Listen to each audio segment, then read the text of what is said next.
الرحمن الرحیم نحمده ونصلی علی رسوله الکریم اما بعد عن انس رضی اللہ تعالی عنہ قال كنت مع رسول الله صلى الله عليه وسلم جالسا في الحلقة إذ جاء رجل فسلم على النبي صلى الله عليه وسلم فقال الرجل السلام عليكم ورحمة الله فرد النبي عليه الصلاة والسلام عليه وعليكم السلام ورحمة الله وبركاته إلى آخر الحديث۔ حضرت انس رضی اللہ تعالیٰ عنہ سے یہ روایت مروی ہے، فرماتے ہیں کہ میں جناب نبی کریم صلی اللہ علیہ وسلم کی مجلس میں ایک مرتبہ بیٹھا تھا۔ اس حلقے میں اور بھی کئی سارے لوگ بیٹھے تھے۔ ایک شخص آیا اور اس نے حضور اکرم صلی اللہ علیہ وسلم کو ان الفاظ کے ساتھ سلام کیا، السلام علیکم ورحمۃ اللہ۔ حضور صلی اللہ علیہ وسلم نے اس کو جواب دیا، وعلیکم السلام ورحمۃ اللہ وبرکاتہ۔ پھر جب وہ آدمی بیٹھ گیا تو اس کی زبان پر ایک کلمہ جاری ہوا۔ وہ کلمہ یہ تھا، الحمدللہ حمدا کثیرا طیبا مبارکا فیہ کما یحب ربنا ان یحمد وینبغی لہ۔ تو حضور صلی اللہ علیہ وسلم نے اس شخص سے فرمایا کہ تم نے یہ کلمات کس طرح کہے ہیں، دراصل دوبارہ کہو۔ اس نے دوبارہ دہرایا۔ آپ نے فرمایا کہ اس ذات پاک کی قسم جس کے قبضے میں میری جان ہے، جب یہ شخص یہ کلمات ادا کر رہا تھا تو 12 فرشتے ان کلمات کو لے کر آگے بڑھ رہے تھے، اور ہر فرشتہ ان کلمات کو اللہ رب العالمین کی بارگاہ میں پہلے پیش کرنا چاہتا تھا، یعنی آپس میں مسابقت ہو رہی ہے، ایک دوسرے سے آگے بڑھنے کا جذبہ پیدا ہو رہا ہے۔ پھر فرشتے ان کلمات کو لکھنے سے جب عاجز آ گئے، انہیں سمجھ نہیں آ رہا کہ ان کلمات کا کیا اجر اور کیا ثواب لکھیں، تو حق تعالی جل شانہ نے دیکھا کہ جب یہ عاجز آ گئے ہیں اس کا ثواب لکھنے سے، آپ نے فرمایا کہ اکتبوها کما قال عبدی، بس جس طرح اس میرے بندے نے کہا ہے اسی طرح لکھ دو، ہم خود اپنے اعتبار سے اس کا ثواب دیں گے۔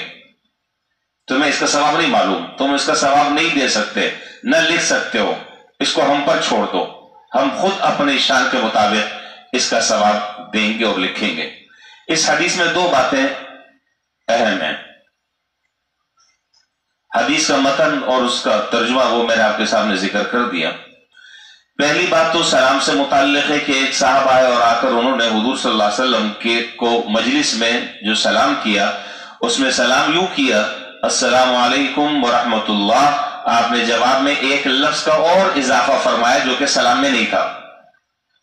سلام جو تھا وہ ورحمۃ اللہ پر ختم ہو گیا تھا، اور جو جواب دیا آپ نے ورحمۃ اللہ وبرکاتہ۔ تو اس سے اس بات کی طرف اشارہ ہے اور اس روایت کی طرف اشارہ ہے کہ سلام کا جو جواب ہے وہ جواب بہتر دینا چاہیے، اور ظاہر ہے کہ جتنے کلمات کا آدمی اس میں اضافہ کرے گا بشرطے کہ وہ کلمات حدیث سے ثابت ہوں، اپنی طرف سے اضافے نہیں، حدیث سے وہ اضافے ثابت ہوں، تو ہر کلمہ اور ہر جملے پر اللہ تعالیٰ الگ ثواب اور اجر عطا فرماتے ہیں۔ تو السلام علیکم ورحمۃ اللہ، اس سے بھی سلام پورا ہو گیا، لیکن آپ نے جواب سلام سے اچھا جواب دیا، ورحمۃ اللہ وبرکاتہ۔ اور اگر سلام کرنے والا یوں سلام کرتا ہے السلام علیکم ورحمۃ اللہ وبرکاتہ، تو پھر اس میں ومغفرتہ کا اضافہ کر دیا جائے تو یہ جواب سلام سے بہتر ہو گیا۔ بس ومغفرتہ سے آگے جو ہمارے ہاں جو جملے مشہور ہیں وہ احادیث سے ثابت نہیں ہیں، جیسے مثال کے طور پر اور کیا کہتے ہیں، ومغفرتہ کے بعد بعض لوگ کہتے ہیں ورضوان، جنت المقام اور جہنم الحرام، اور پتہ نہیں کیا کیا جملے یہ احادیث سے یہ جملے ثابت نہیں، بس یہاں تک ثابت ہے اس حد تک کے ادا کرنے پر اور اس حد تک کے سلام کے الفاظ استعمال کرنے پر اجر اور ثواب ہے، اپنی طرف سے اضافہ وہ مناسب نہیں ہے، اس پر کوئی اجر اور ثواب نہیں ہے۔ تو بہرحال سلام پورا کرنا چاہیے اور سلام کا جواب بھی اس سے بہتر انداز سے دینا چاہیے، ایک بات تو یہ۔ دوسرا یہ جو کلمات ہیں الحمدللہ حمدن کثیرا طیبا مبارکا فیہ کما یحب ربنا ان یحمد وینبغی لہ، عام طور پر یہ کلمات کب کہے جاتے ہیں؟ یہ جب امام سمع اللہ لمن حمیدہ کہہ کر فارغ ہوتا ہے تو پھر مقتدی کیا کہتے ہیں؟ ربنا لک الحمد حمدا کثیرا طیبا مبارکا فیہ کما یحب ربنا ویرضی بہ، یہ بھی حدیث کی جملہ بھی ثابت ہے۔ تو ان کلمات کو اگر کوئی شخص ادا کرتا ہے تو فرشتے بھی اس کا ثواب لکھنے سے عاجز اور قاصر ہیں، فرشتے بھی ان کلمات کا اجر اور ثواب لکھنے سے قاصر ہیں۔ ایک فائدہ تو یہ ہے کہ بے انتہا اجر اور ثواب اللہ تعالیٰ ان کلمات کے پڑھنے پر عطا فرماتے ہیں،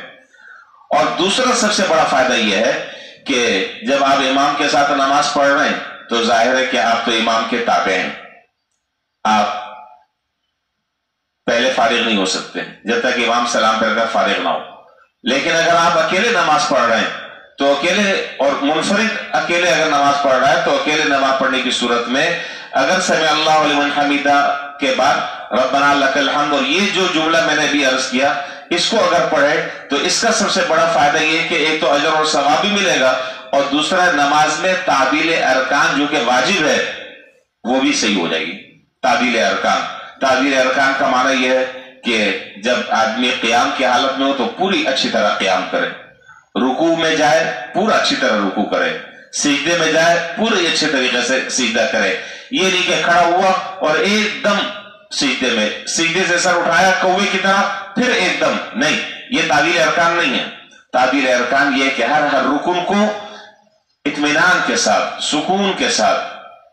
ادا کریں تو انشاءاللہ تعدیل ارکان بھی اس سے پورا ہوگا اور اجر اور ثواب بھی نام اعمال میں زیادہ سے زیادہ لکھا جائے گا۔ ان کلمات کو یاد کر لینا چاہیے اور اس کو اپنے معمول میں شامل کرنا چاہیے۔ اللہ تعالی ہم سب کو ان باتوں پر عمل کرنے کی توفیق عطا فرمائے۔ وآخر دعوانا الحمدللہ رب العالمین۔